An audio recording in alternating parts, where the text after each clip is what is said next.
111 ng awit. Ang pagkatakot sa Panginoon ay pasimula ng karunungan. May mabuting pagkaunawa ang lahat na nagsisisunod ng kanyang mga utos. Ang kanyang Yung masamang unawa eh. Meron tao may unawa pero masama ang pinupuntahan eh. Pero may mabuting pagkaunawa ang lahat ng nagsisisunod sa kanyang mga utos. Kaya kung halimbawa susunod ka sa utos ang pagkaunawang masusumpungan mo mabuti. Sakdal, galing sa Diyos, no? Pero pag hindi ka susunod sa utos na ang nagtuturo sa kanyang pagtuturo, ang umaaral sa kanyang pag-aral, ang gusto mo'y palitan mo yung nagtuturo, ay hindi mabuting pagkaunawa ang mangyayari sa'yo noon. Sis Luz, tama ba yon? Tama po. Totoo po yun. Kasi mali ang kanyang ginagawa po. Di siya dapat magturo. Yung siya nangangahas ngayon magturo nang mapasok sa kukotin niya. Ang sakdal na pagkaunawa, ang mabuting pagkaunawa, nasa mga nagsisisunod sa utos.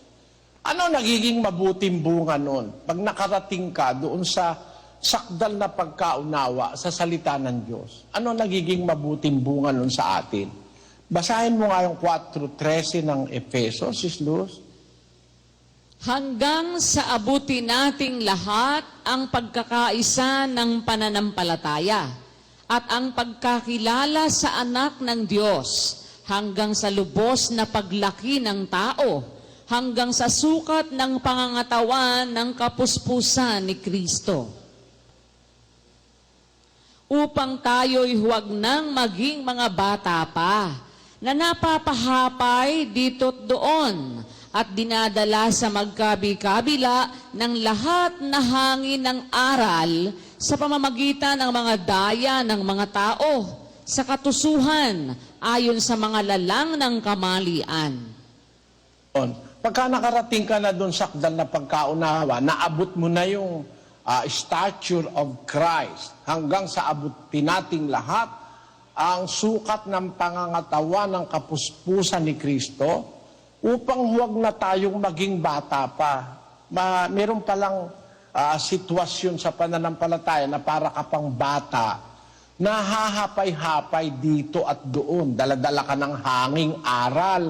Kung ano marinig mong aral doon, parang naniwala ka. Kung ano narinig mong aral dito, parang naniwala ka. Parang wala ka pang katiyakan, wala ka pang firmness in faith. Nadadaya ka pa ng mga hanging aral ng mga tao sa katusuhan ayon sa lalang ng kamalian. Kaya pagka ikaw ay nakarating dun sa sakdal na pagkaunawa, ang mangyayari, titibay ang pananampalataya mo, hindi ka na matitisod eh. Wala nang mga kung ano-ano pang mga aral na pakikinggan ka o kaya ikukonsider ka para panggalingan ng katitisuran mo. Alam niyo mga kapatid, hindi ako kumakampi kahit kanino eh. May nag-report na pinapabulaanan yung report kay Brad Resty na masakit daw magsalita. Ngayon, merong kapatid nagpadala sa akin ng tape. Isinend niya sa email, Brother Eli, wala po akong masamang intensyon. Sabi niya, gusto ko lang po pakinggan niyo ito at baka makatulong sa investigasyon niyo. Pinakinggan ko, meron pala talagang pagkakataon, Sis Luz, na napaka mabigat yung pagsasalita ni kapatid na Resty, Sis Luz. At saka si kapatid na Efren. Opo. Mabigat talaga ang pagkakasalita nila. At doon hindi ako kakampi sa kanila kahit na yun maging pabor pa sa akin, hindi ako kakampi. Kaya yung mga nagsumbong, nagpapasalamat ako sa Diyos na nagsumbong kayo. Merong mga kapatid sa Middle East na hindi naman natitisod.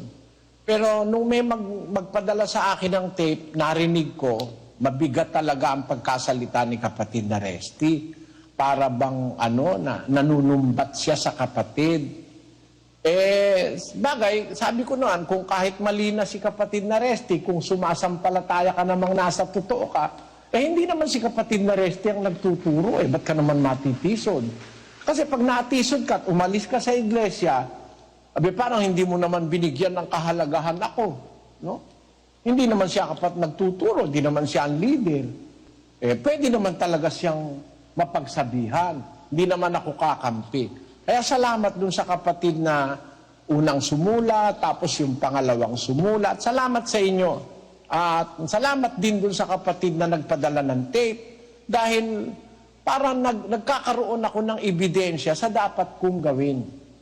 Actually, pinagsabihan ko si kapatid na Resty at pati si kapatid na Efren. Kagabi, kausap ko sila, si Brad Efren, sabi, patawad kapatid na Eli, sabi nila, gusto lang naman namin kasing matulungan ka dahil nakikita namin ng iyong nararanasang kagipitan, kaya nagsasalita kami sa mga kapatid.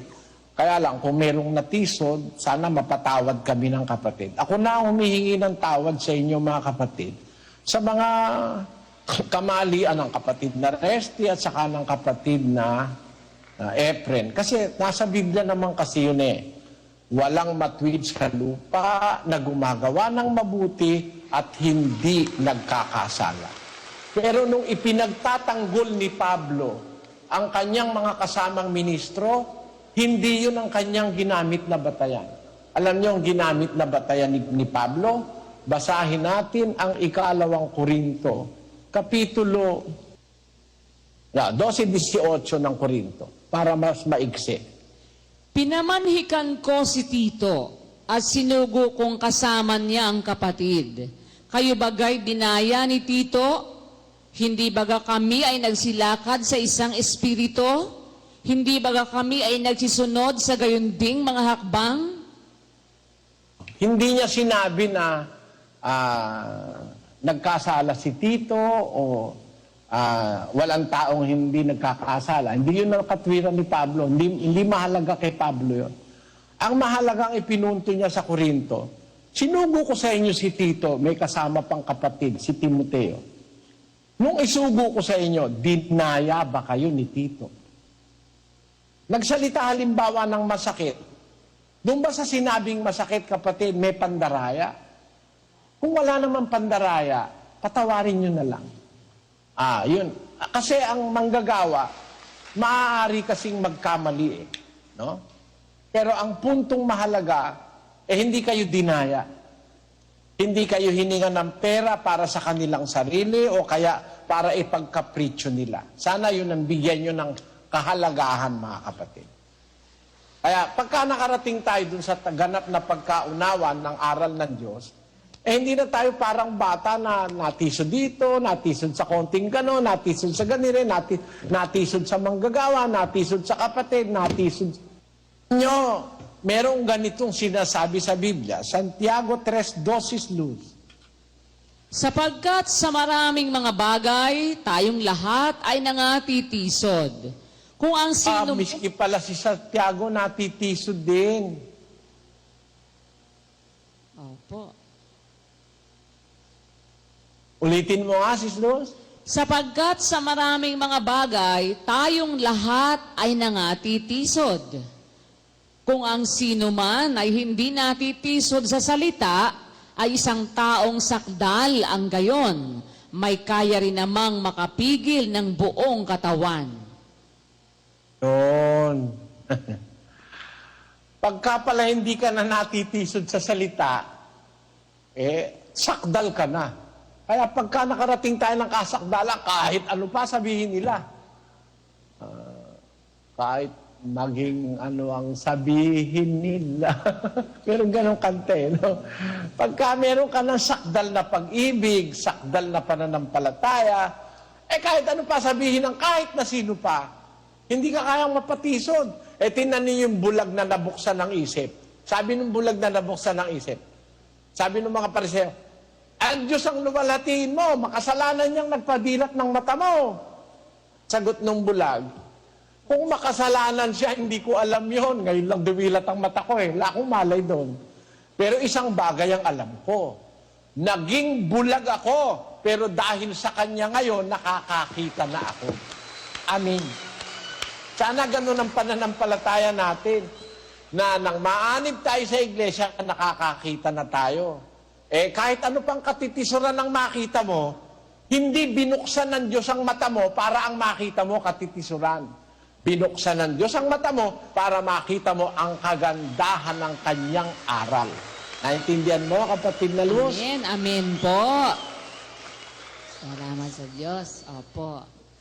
Ang dapat na nakikita, yung maganda, hindi yung masama. At tutuwa naman ako, kapatid na Luz, may ipapabasa ako sa iyo, no? Opo. Dito sa sumulat na kapatid na nagre-report kay Brad Resty. Basahin natin ang sulat na ito sandali. Dear Brother Eli, gusto ko po malaman nyo na humihingi ako ng tawad sa kung anumang nasabi ko na mali sa una kong liham sa inyo. Alam ko po na itutuwid nyo kung anuman ang mga pagkakamali, kaya po ako nag-email sa inyo at nagtanong. Humihingi din po ako ng tawad kay Brother Resty sa anumang masakit na salita na nasabi ko tungkol sa kanya. Ang sa akin lang po ay kung may mali man si Brother Resty, ay kayo po ang magtutuwid. Pero ayon sa inyo ay wala namang mali na nagawa si Brother Resty, kaya ako po ay naniniwala sa inyo.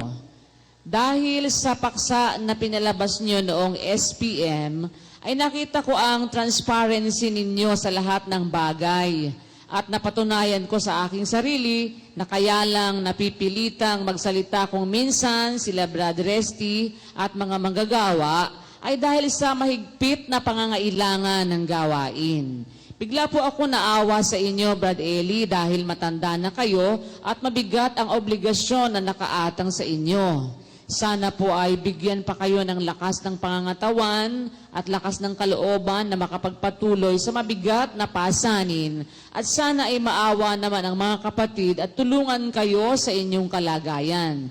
Siguro kung ako man ang nasa kalagayan nila Brad Resty, ay baka ako ang maningil at pumilit sa mga kapatid na magbigay at tumulong sa gawain. Pero tama po kayo, hindi naman namimilit at naniningil sila Brother Resty, kundi nagpapaalala lang po. Pagkatapos po ng paksa kahapon, Friday, pagkakatipon sa Mid-East, ay nanaginip po ako tungkol sa inyong kalagayan. Nakita ko po sa panaginip ko na tinanggap niyo ako sa iyong bahay. Nagtaka po ako kasi pati hindi ko kilala na kapatid ay nakita ko po ang mukha sa panaginip ko na kasama niyo sa bahay niyo. Nakita ko po na madami kayong nakatira sa bahay at masikip at sama-samang natutulog ang iba sa isang kwarto lang. Nakita ko rin po ang inyong kwarto at nakita ko ang inyong kalagayan sa pagtulog. Nagtaka rin ako dahil pagkatapos nyo tanggapin sa bahay nyo, ay bigla akong naglinis ng mga kalat para akong biglang naging katulong. Pero ginawa ko yon ng kusa. Gusto ko po sabihin sa ikalawang nag-email sa inyo na hindi totoo na ang mga testimonya ng mga kapatid ay bias at sila ay hypocrite. Kung nagsasalita man sila ay ayon sa kanilang puso at sa tingin ko ay malinis ay kanilang kalooban, hindi katulad natin na nadumhan. Sana ay magbago ka at makita mo na kung ibigay man natin ay ating buong pera at yaman natin ay biblical pa rin ito. Gaya ng babaeng baon na nagbigay ng buong nasa kanya at mga unang Kristiyano na nagbenta ng kanilang properties para sa gawain ng iglesia. At hindi naman masamang humingi sa kapatid ng itutulong para sa gawain dahil hindi naman tayo pwedeng humingi ng pera sa mga Katoliko at ibang relihiyon. At kung may worker man na nagkamali dahil sa way ng pag-raise ng fund, ay si Brad Eli na ang bahala doon, hindi siya nangungunsinti ng mali. Kung gusto mo umalis sa iglesia, ay umalis ka, pero wala kang makikita na katulad nito, na ang nagtuturo sa atin ay nakakausap natin, at nai-email natin at nadadaingan. Kung may mali man, ay tao ang nagkakamali at dapat pa rin tayong magpatuloy dahil sa aral na dalisay na nakilala natin. Patawad po kung hindi ko man nasabi ang tunay kong pangalan sapagkat ayaw ko po na madamay ang aking mga mahal sa kung anumang mali na magawa at masabi ko sa inyo. Ang intensyon ko po sa email ko ay para sa inyong pagtutuwid at salamat po ng marami sa Diyos sa paksa na inilabas nyo tungkol dito. Makaaasa po kayo na sa awat tulong ng Diyos ay susuportahan ko ang inyong management sa iglesia all the way, not the second email with condition. Happy pasalamat po ng katawan, nagmamahal, kapatid po ako, mga kapatid, patawad. At sa Diyos, kapatid, yun ang bunga ng aral ng Diyos na alam kong tumatagos sa kalooban ng mga kapatid. Dahil dyan sa iyong sulat, kapatid, nakita ko ang iyong intensyon.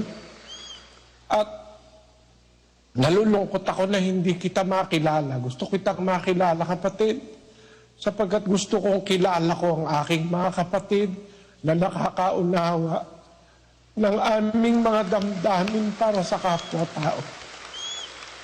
Pagpalain ka ng Diyos at ang iyong sambahayan. At sana makita ninyo mga kapatid na kung may nagkakamali sa kahit kanino, kahit ako pa, hindi yun sapat na dahilan para iwanan natin ang ating pananampalataya.